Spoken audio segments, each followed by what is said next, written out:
Se llama Estirando el Amor. ¿Cómo se llama el mensaje? Estirando el amor. Usted cómo estira algo, ¿cierto? Usted lo empieza a ensanchar. Usted tiene, ¿cómo se llama esto? Es un resortico, ¿cierto? Una liguita. Yo me arrepiento porque yo de niño usaba esto para tirar cuscas de cigarrillo, pero no a cualquier parte. Apuntábamos a la oreja de los amiguitos, pero ellos también me tiraban a mí. Entonces con el resorte pues uno hacía caucheras. Agarramos una tabla, poníamos una grapa de esas metálicas y clavábamos y tirábamos estas cuscas de cigarrillo. Entonces uno llegaba a apuntar y ¡pum! Y teníamos una puntería. Pero bueno, ya deseché todo eso gracias al Señor. No se esconda cuando... Pero era el Señor enseñándome, pues, como perfilándome, empezándome a hablar, inspirándome hacia la vida de David. Que David usaba era una honda para tirar piedras. Pero el Señor nos puede hablar también a través de una liga. ¿Cómo se llama el mensaje? Estirando el amor. Entonces, ¿ustedes para qué usan esto en la casa? ¿Para qué? Ahora la hermana dice para enrollar plata. ¿Cierto? Gloria al Señor. Qué bendición. A ver. Por ejemplo, yo hago acá esto. Esto acá. Y estiro el amor. ¿Cierto? ¿Qué forma tomó ahora la liga? La forma del billete, ¿cierto? Sin embargo, publicidad política no paga. Tengo 3 libros. ¿Yo qué puedo hacer? Estiro el amor.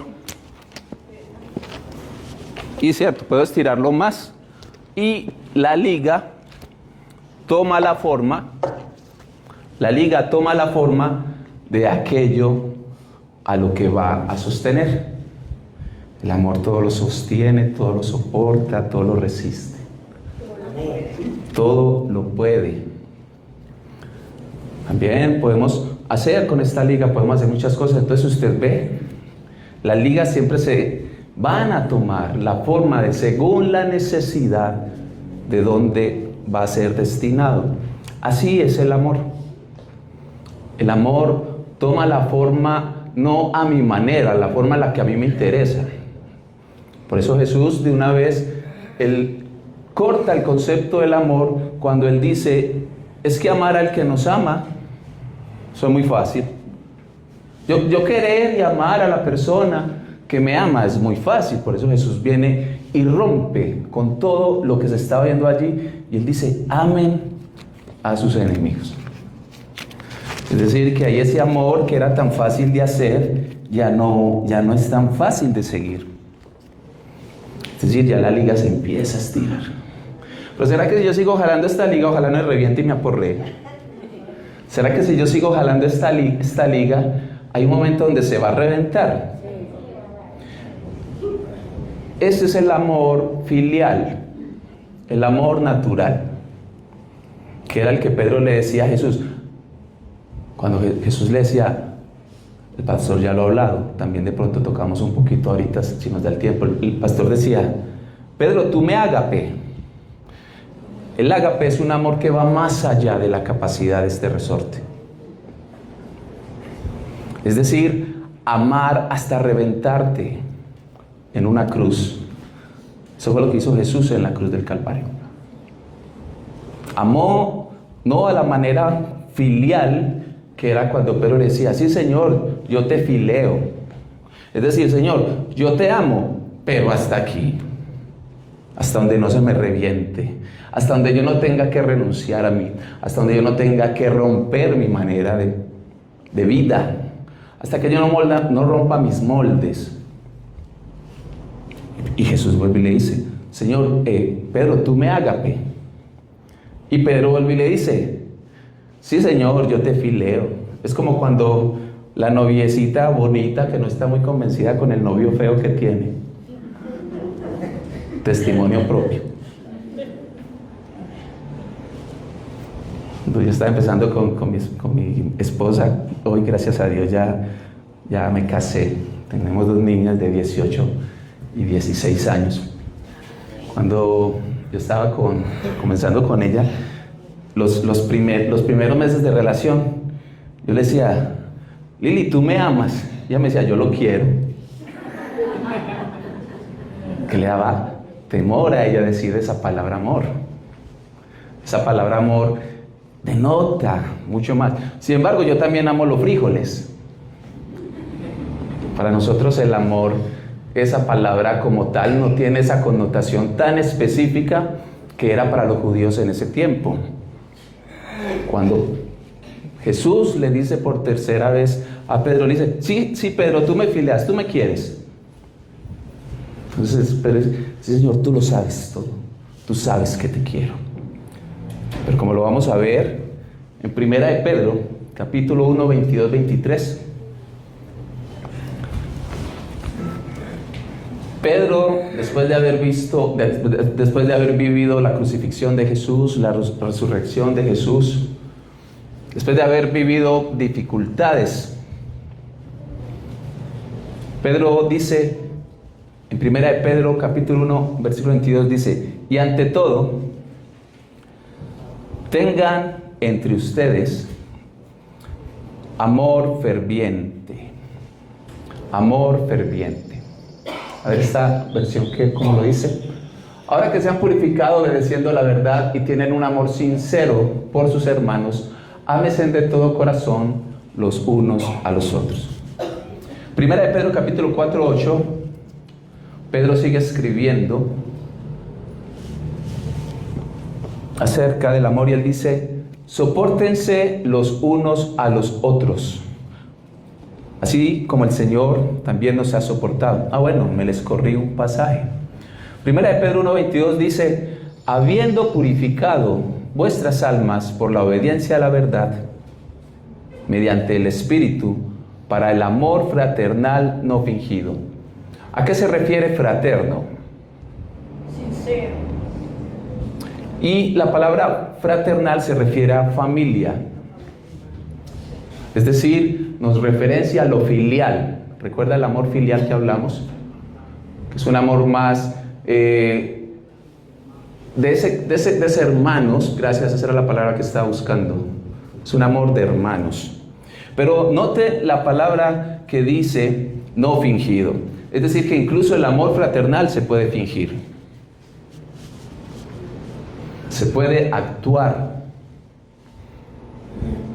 Porque tiene algunos límites. El amor fraternal tiene algunos límites. No se extiende más allá de lo que le correspondería. Por eso me recuerdo, en este momento recuerdo un proverbio que dice que amigos hay más unidos que un hermano. Porque en la amistad no se limita a ese amor fraternal solamente de hermanos, sino que la amistad implica muchas veces el buscar que el otro esté mejor. En el amor eros, yo amo a mi esposa, pero yo necesito y de alguna manera espero y hace parte de esa relación que ella también me ame a mí. Es decir, es de aquí para allá, pero también de allá para acá. Sin embargo, Pedro continúa hablando y él dice, amaos los unos a los otros entrañablemente de corazón puro. Cuando nos habla de pureza, empieza a salir las dobles intenciones, el beneficio, el buscar la conveniencia. Es un amor puro. Y dice, siendo renacidos, y esto es muy importante, porque cuando nacemos en Jesús, es su Espíritu Santo el que nos lleva a superar ese amor que de alguna manera es limitante, incluso a renunciar a nuestras propias vidas. Es lo primero que el Señor pide. Lo primero que el Señor dice, el que quiera salvar su vida la perderá, pero el que pierda su vida a causa de mí, ese la encontrará. Entonces, para nosotros entender el amor de Dios, primero lo recibimos, pero de esa manera también ese amor empieza a orar en nuestras vidas de parte de Dios a través de nosotros para los demás. Entonces es necesario renacer de nuevo. Dice Primera de Pedro 1:3, dice, Bendito nuestro Dios y Padre, que a través de Cristo Jesús nos hizo renacer para una esperanza nueva. Usted y yo, iglesia, hemos recibido al Señor Jesús. Él habita en nosotros, el pastor, ya no recuerdo, me disculpan la corta memoria, no sé, recuerdo si fue en el servicio de las 7 o fue en este servicio, donde él orando por una de las personas que salió al frente, él decía que así como el Espíritu Santo, María escucha al ángel Gabriel que viene y da esa palabra, y que el Espíritu Santo pone a Jesús a nacer en ella, en carne, nosotros cuando recibimos también, escuchamos la voz del Padre, Jesús nace en nosotros. Hay un nacer en nosotros. Pero ese renacer no es para seguir viviendo como las criaturas anteriores. Dice la palabra del Señor, somos nuevas criaturas. Renacemos bajo una característica muy diferente a lo natural, porque lo natural puede romperse, lo natural tiene límites. Amar dentro de lo natural tiene condiciones. Sin embargo, el amor de Dios, que es un amor ágape, no se limita a tal punto que dejó su trono para ser allí colocado en una tumba. Y Satanás creyó que había vencido, pero Dios desde el principio nos enseña a vencer el mal con el bien. Y Cristo, con el amor y con el perdón, ha vencido a Satanás. Por eso Él resucita por amor, dice Juan 3:16. Por amor el Señor ha puesto su vida en rescate de muchos. Entonces Pedro dice que ahora nosotros somos renacidos no de simiente corruptible, que es lo natural, nuestra condición humana caída, limitada, sino que nuestro nacimiento ahora es incorruptible por la palabra de Dios que vive y permanece para siempre. Y ahora sí, en 1 Pedro 4:8 dice, y ante todo, tengan entre ustedes ferviente amor, porque el amor cubrirá multitud de pecados. Es por eso que el amor de Cristo ha limpiado nuestra maldad, nos ha cubierto, nos ha liberado de nuestro pecado, porque el amor cubrirá multitud de pecados. Pero ese amor no es solamente para beneficio de usted y mío, sino que también es un compromiso. Debe ser también una consecuencia de mi amor que recibí de Dios hacia los demás. No nos podemos quedar recibiendo. Bueno, y toco algo que el pastor mencionó ahorita con relación a la escuela de líderes. Él decía que ustedes y nosotros no nos podemos quedar ahí todo el día recibiendo, que tenemos que formarnos como líderes. Porque es que liderar un pueblo, liderar hermanos, liderar un ministerio, es amar a la iglesia. Es amar las almas, es amar las personas. Es amar a nuestro prójimo, aún con sus dificultades de carácter, con sus dificultades humanas, como también las tengo yo y como también las tiene usted. Y el Señor nos soporta.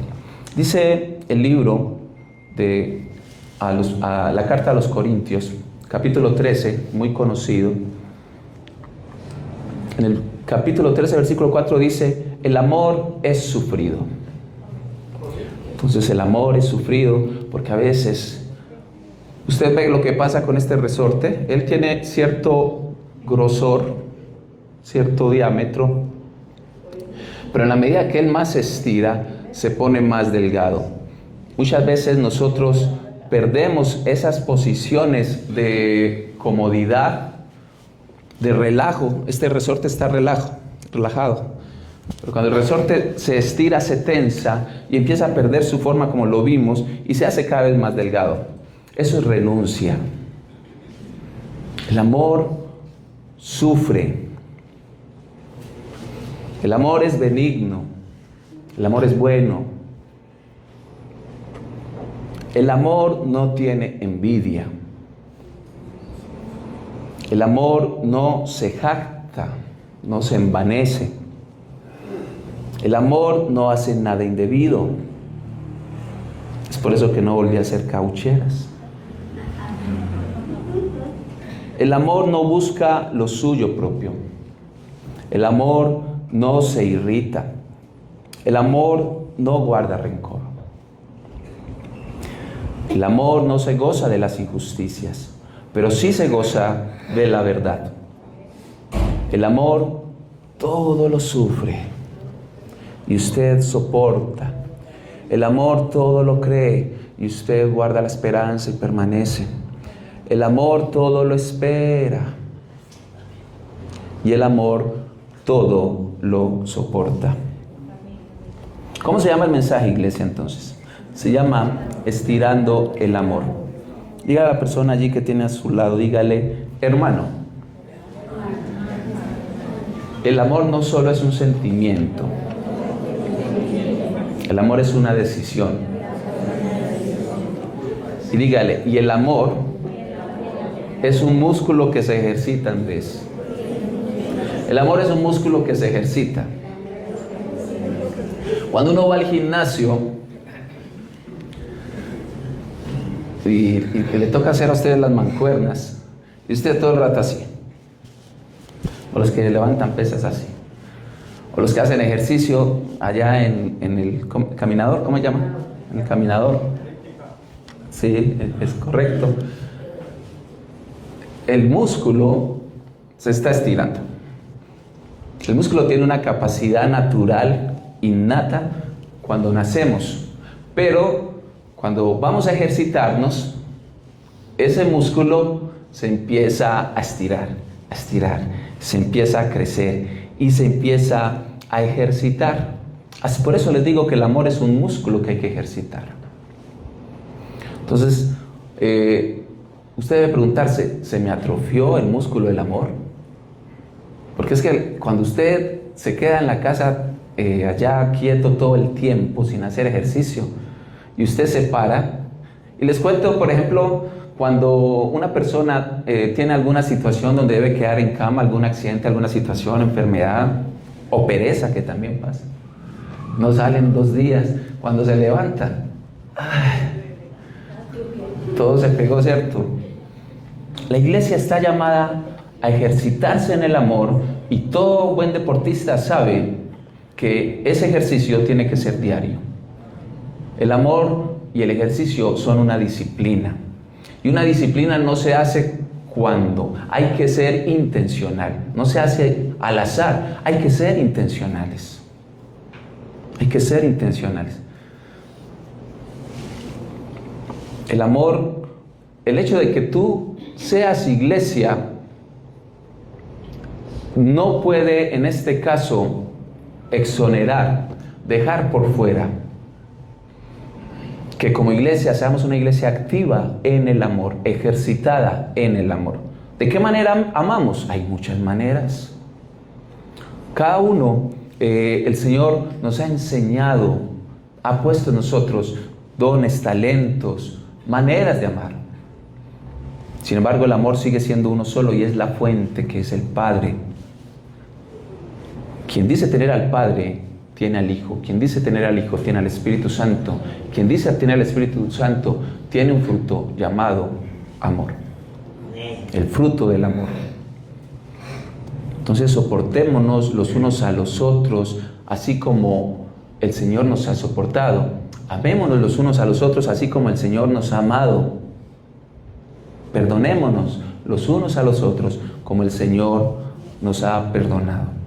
Extendamos la misericordia a los demás, como el Señor ha extendido todavía y lo seguirá haciendo su misericordia para con nosotros. Amén. Nosotros aún no estamos perfeccionados, pero nuestro corazón y nuestra condición debe tener esa actitud de vasos moldeables, donde el Señor siga ejercitando el amor en nosotros. Por ahí, uno a veces escucha hombres Incluso mujeres ya, hoy en día la sociedad ya no hace acepción de este tipo de pensamientos o declaraciones insanas. Algunos hombres, yo sé que usted lo ha escuchado, dice, hombres infieles, dice, yo tengo tanto amor que me alcanza para tener 3 esposas, 3 mujeres. ¿Lo ha escuchado? Sí, muchas veces. Yo lo he escuchado. Eso no es amor. Porque el amor no es egoísta, y eso es egoísmo. Eso es sinvergüenzura. Ese es el amor a la manera del mundo, a la manera del ego, a la manera del yo. El amor todo lo soporta, el amor es benigno, el amor es bondadoso, pero eso no es hacia acá, es hacia allá. El amor es hacia allá. En el Nuevo Testamento, el idioma original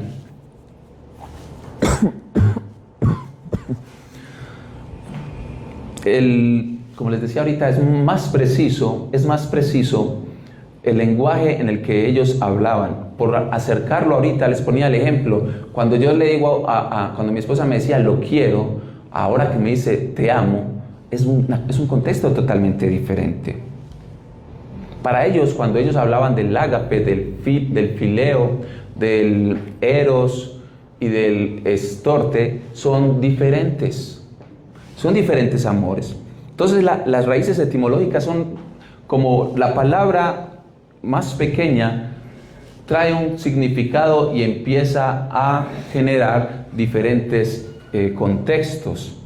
Por ejemplo, cuando yo digo autocontrol, significa yo, autodisciplina, la disciplina que yo manejo. Entonces hay palabras que nosotros, gracias Oscar, hay palabras que empiezan a generar una connotación, y así mismo sucedía allí en esos lenguajes que Jesús estaba teniendo con Pedro. Entonces el ágape es el amor de Jesucristo. El enfoque de Jesús como Redentor, como Salvador, como Hijo de Dios que vino por los perdidos, Él nos está, en este caso, diciendo que ese amor es negado, es sufrido, es benigno. Si usted mira la cruz del Calvario y revisa nuevamente el pasaje de Corintios que vimos, ¿será que en la cruz del Calvario el amor fue sufrido? Ahí hubo sufrimiento. En la cruz del Calvario el amor fue benigno. Están crucificando al Señor, el Señor dice, perdónalos. ¿Será que en la cruz del Calvario el amor no tuvo envidia? Ahí habían hombres que se creían poderosos crucificando al Hijo de Dios. Cristo pudo haber tomado su posición y haber llamado ángeles. Amén.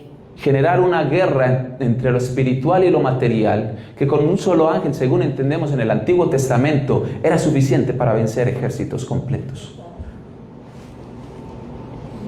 En la cruz del Calvario, Jesús no se jactó. Él no se envaneció, sino que fue humilde hasta la cruz. Si usted mira la cruz, Él no hizo nada indebido. Si miramos a la cruz, Jesús no estaba buscando lo suyo propio. Estaba buscando complacer al Padre. Estaba buscando traer también salvación al hombre pecador. En la cruz del Calvario Jesús no se irritó, ni siquiera cuando tuvo sed y pidió agua y le dieron vinagre. Jesús no guardó rencor en la cruz del Calvario. Jesús allí se gozó cuando dijo, consumado es. Cristo no hizo, en este caso, alusión a la injusticia. Dice la palabra del Señor que aunque le dieron la opción de defenderse momentos antes de crucificarlo, Él cayó, porque el amor todo lo soporta. El amor todo lo puede, y finalmente el amor todo lo sufre. Ese era el amor del que Jesús, una vez resucitó, le estaba preguntando a Pedro. Pedro lo negó ¿cuántas veces? Y Jesús 3 veces lo lleva a afirmarlo. Dice: Pedro, Pedro, Pedro.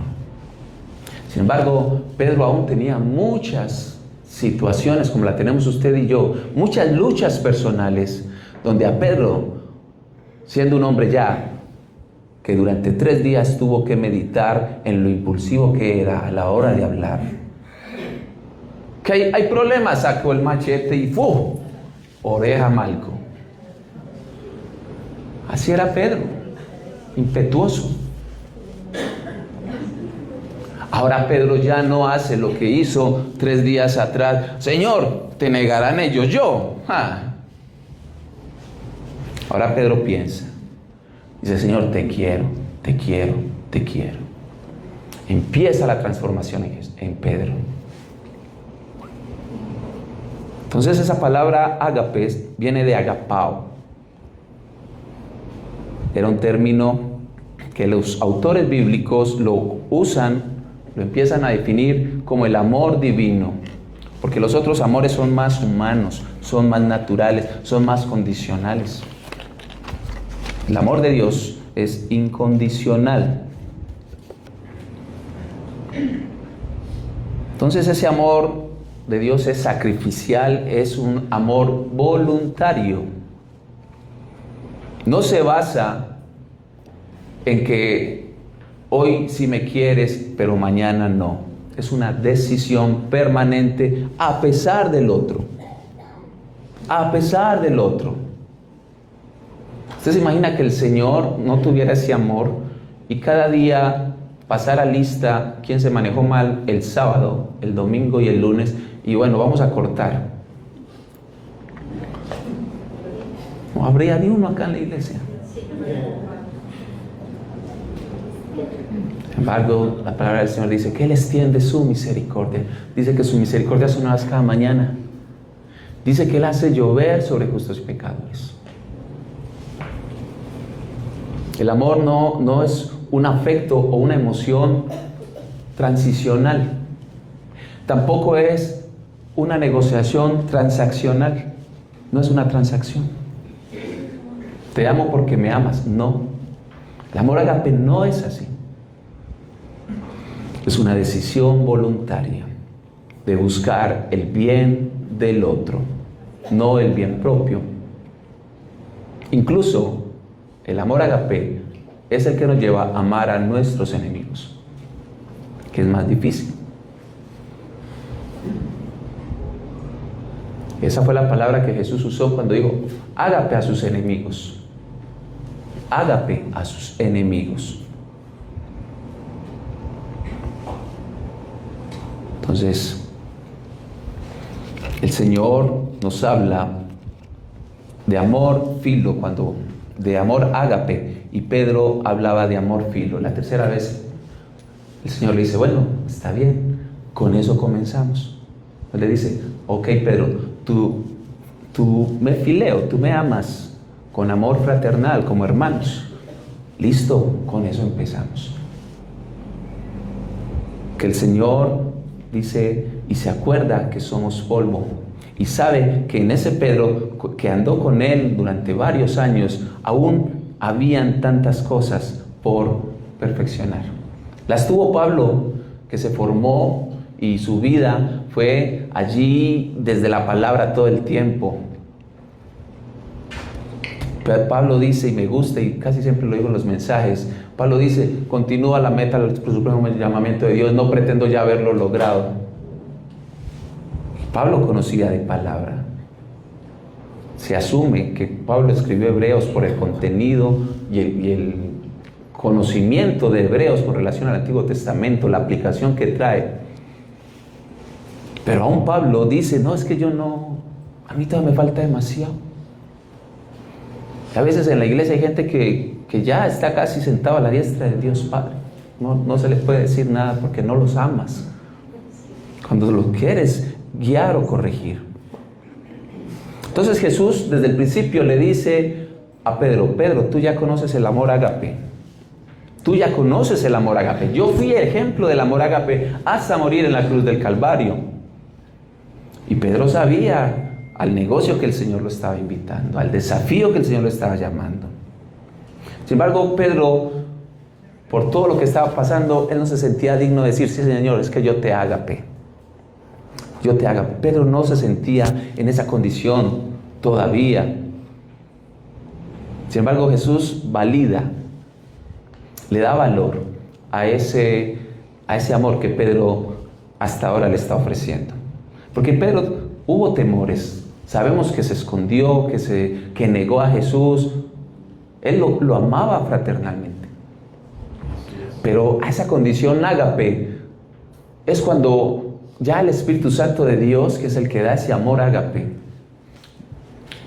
viene allí en Pentecostés, y a partir de ese momento a Pedro no le importó su vida.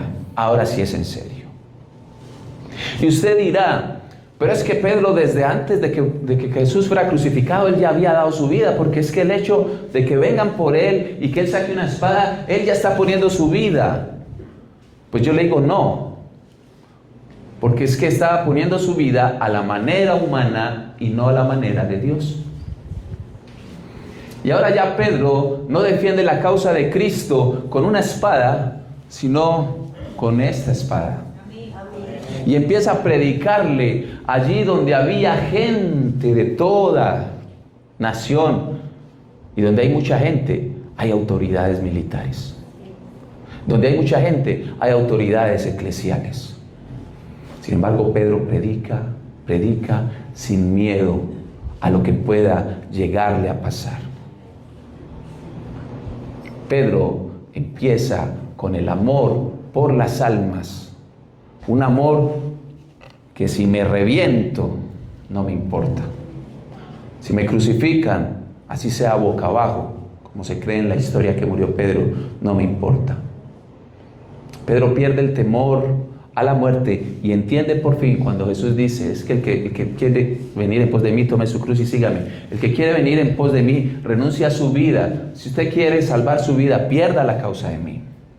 Empieza Pedro a recordar las palabras del Maestro y a decir: ahora entiendo que no es con fuerza ni poder, mas con su Santo Espíritu, que es el que produce en nosotros el amor.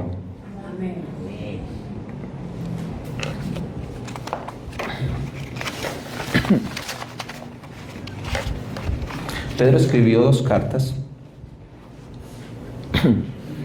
y él empieza, cuando él habla del amor, se refiere al ágape. Se vuelve una autoridad en aquello que le tenía terror. Pedro le tenía terror a ese compromiso y a esa declaración. Sin embargo, el proceso de la vida de Pedro, las cárceles, las persecuciones, todo eso, pero también el ver la necesidad de los otros y empezar a ver el mundo no como un pescador, no como un discípulo, sino como un hombre lleno del poder y el Espíritu Santo de Dios y de su amor. Ahora Pedro cambia su vida, cambia su manera de hablar. Es muy diferente usted escuchar al Pedro de antes de la muerte de Cristo y ver y escuchar ahora en las cartas al Pedro después de la muerte y resurrección de Jesús. Hay algo diferente en la esencia de sus palabras, en la esencia de sus acciones. Y eso es a lo que nos llama el Señor. Eso se llama amor. Eso se llama renuncia. Eso se llama morir, para que cambie el lenguaje de nuestras palabras. Y no sean ya nuestras palabras, sino las palabras del Señor. Para que ya no sean las acciones de nuestra naturaleza, que es pecaminosa, que es impulsiva, que es carnal, sino que sea el lenguaje de las acciones del Espíritu Santo de Dios que produce un fruto en nosotros.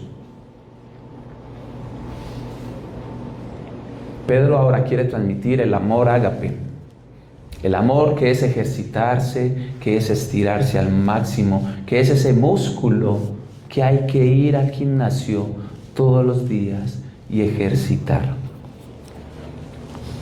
Y he escuchado de deportistas que se han autogestionado a nivel deportivo y se han dañado sus cuerpos. porque han puesto cargas más allá de las que debían soportar. Pero como no estamos hablando de gimnasios, estamos hablando del propósito de Dios en nuestras vidas. La palabra de Dios dice que Él no nos va a poner ni no nos va a someter a pruebas que no seamos capaces de resistir. Nosotros muchas veces desde la naturaleza humana tratamos de agradarle a Dios y estirar el resorte. Por eso es que hay mucha gente que se revienta, que se frustra. Porque tratan de lograr un amor divino, que es el ágape, desde el amor natural. Y lo primero que tenemos que tener es a Dios. Lo primero que tú y yo debemos tener para realmente amar al prójimo como debe ser, es tener a Dios y a su Espíritu Santo, que es el que nos lleva a superar todo eso. Amén. Es ese amor ágape el que tiene Esteban allá, lo tienen arrodillado, lo tienen rodeado, tal vez despojado ya de parte de su ropa, del maltrato que le hicieron, y empiezan a tirarle piedras. Después de que Esteban en amor les habló, les hizo un recuento del Antiguo Testamento, y de manera magistral, que solamente pudo haber sido por inspiración del Espíritu Santo y por el amor que da la gracia recibida, para que también otros conozcan de esa gracia que Dios nos ha revelado. Él empieza a hablar y todo termina y desemboca en el nombre de Jesucristo, a quienes, dice Esteban, ustedes han crucificado. Y por eso a él lo apedrearon. Ese es el amor ágape. Es un amor ágape de un joven llamado Juan, que escuchaba al palpitar, dice la palabra, que se reclinaba al pecho de Jesús en la mesa a escuchar su corazón, no solo sus palabras. Y empieza a Juan, el discípulo del amor, y escribe primera carta de Juan, segunda carta de Juan, tercera carta de Juan, el Evangelio de Juan. Amor, amor, amor, amor. Porque lo vieron y lo vivieron cuando anduvieron con Jesús. ¿Usted ha recibido y usted ha sentido el amor de Jesús en su vida? Amén. ¿Usted ha leído sobre el amor de Jesús en su vida? El hecho de que usted y yo estemos acá es otra manifestación de que Jesús nos ama. Por eso estamos acá. El amor de Jesús es lo que lo llevó a él voluntariamente a poner su vida. De tal manera amó el Padre al mundo, que ha dado a su Hijo unigénito, para que todo aquel que en Jesús cree no se pierda, pero tenga vida eterna también. Entonces, en 1 Pedro 4:8, que es el pasaje que leímos, cuando Pedro dice, tengan ferviente amor. La palabra ferviente se refiere a ektenes, la palabra griega ektenes. Eso significa estirarse, estirarse, estirarse. Más allá, no había visto el agua. Significa estirarse, estirarse, extenderse al máximo. Entonces, ese término se usaba principalmente en los deportes. Recuerden que los griegos de allí es donde históricamente se asumen los Juegos Olímpicos que actualmente conocemos. Y esa palabra se usaba mucho en ese contexto deportivo de esos tiempos, que se refiere a alguien que estira sus músculos para poder llegar a la meta. ¿Qué sería de un atleta sin entrenar?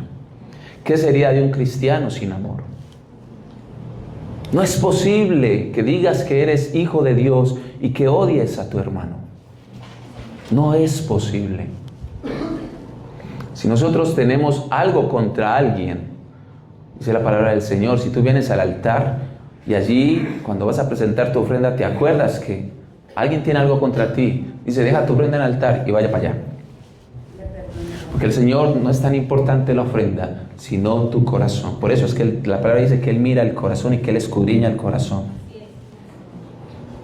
Lo dice la palabra. Por eso la palabra del Señor dice que es el limpio de manos y es el puro de corazón el que habitará en los atrios del Señor. Que la ofrenda sin obediencia, el sacrificio sin obediencia, no es agradable. La ofrenda y el sacrificio, el olor fragante, son bien recibidos por el Señor, pero cuando vienen con un corazón conforme al corazón del Padre, conforme a lo que Él quiere. Entonces, ferviente es estirarse. Pedro está diciendo, el amor ágape se esfuerza. No es facilista, no es facilista. El amor ágape no es cómodo. Jesús estaba en el trono, recibiendo la alabanza de los ángeles, y lo cambió por una cruz.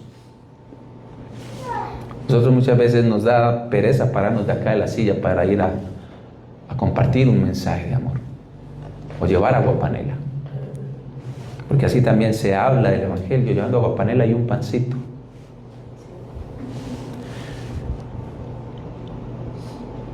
Pedro también nos habla de que tenemos un amor purificado por la obediencia. Un amor purificado por la obediencia. En 1 Pedro 1:22, Pedro establece una jerarquía de alguna manera. Y él diferencia el amor filial del amor ágape. Entonces él dice, habiendo purificado sus almas por la obediencia a la verdad, para que el amor Filadelfia, el fraternal, no sea fingido, y ámense unos a otros de manera entrañable, de corazón puro. Entonces la meta final del creyente, la meta final de nosotros es no amar desde lo natural, sino desde el amor que Dios ha puesto en nosotros. Porque ese es el amor que transforma. Ese es el amor que acerca a las personas, a las vidas, a las almas, al Señor.